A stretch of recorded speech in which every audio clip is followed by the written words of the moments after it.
แจ้ง ได้หรอบ่ ไทยหูบ่ บ่วิดีโอ ได้แล้ว สบายดีเนาะสำหรับพวกที่มักมาเก็บโลเนาะอันนี้ก็คือสวนตัดยอดตัดต่อเนาะบางคนก็สิเอาเด็กน้อยมานํนี่นะบางคนก็สิเฮ็ดแบบฮักไปเลยนะบางคนก็อยากไล่กระเพหลายแต่ว่าเฮาต้องเข้าใจกับเจ้าของสวนเขาเนาะคันผู้ใดมีหน้าก็อยากได้เข้าประมาณนั้นเนาะบางคนก็เก็บแต่เบื้องนี้ถูกเนาะแต่ว่าเบื้องนี้นี่ฮักมานี่นะเวลาฮักมานี่มันบ่ได้เด้อพี่น้องบางคนก็ยอดนี่ฮักบางคนเนาะก็สิฝากถึงพวกชาวสวนเฮาแน่เนาะบางคนก็ว่าเฮาหูดมานี่ไล่อยู่แต่ว่าบ่ให้หูดเบิดนี่โลกตัวนี้มันสิหล่นนี่โลกมันหล่น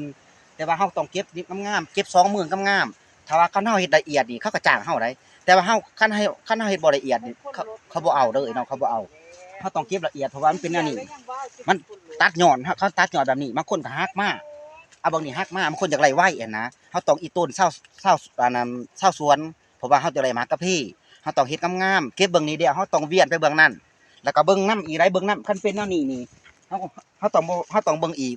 มันสิฮักเด้มันสิฮักเฮาต้องเอ็นไปเบิ่งได้เบิ่งนึงเฮาต้องพยายามเฮาต้องพยายามเพราะว่าเฮาเป็นคนที่เศร้าสวนเฮาก็ต้องเอาหมากกับพี่คันมันฮักงานนึงปึ๊บนี่ตัวนี้ได้รับ5โลได้นี่ถ้ามันฮักนี่5โลนี่เขาเสียดายได้เขาเสียดายแต่ว่าเขาก็บ่อยากเบาหลายที่จริงแล้วหัวเขาก็อยากหายปานใดเพราะว่าบางคนเศร้าสวนคนเขาหายก็หายได้คันคนเขาหายก็ถือของเขาอันนี้นี่อยากบอกคนที่จะมาเก็บกระเพาะเป็นโลเด้อเป็นรถเนาะก็สิเบิดซ้ำนั้นแหละเนาะอันนี้ก็เป็นคือสวนที่ว่าจะได้ถ้าว่าจะได้ปุ๋ยนำมาส่งไซเดียรับตัวแทนก็รับไหลเนาะปกติ27,000,000หาบ่ส่งกันรับตัวแทน12ขึ้นไปบ่ส่งให้สอบนึง600,000เนาะเป็นยาฉีดเป็นยาบ่มีเคมีเนาะก็ซ้ำนั้นแหละเนาะฝากถึงพวกที่มาเก็บกระเพาะเป็นโลเนาะ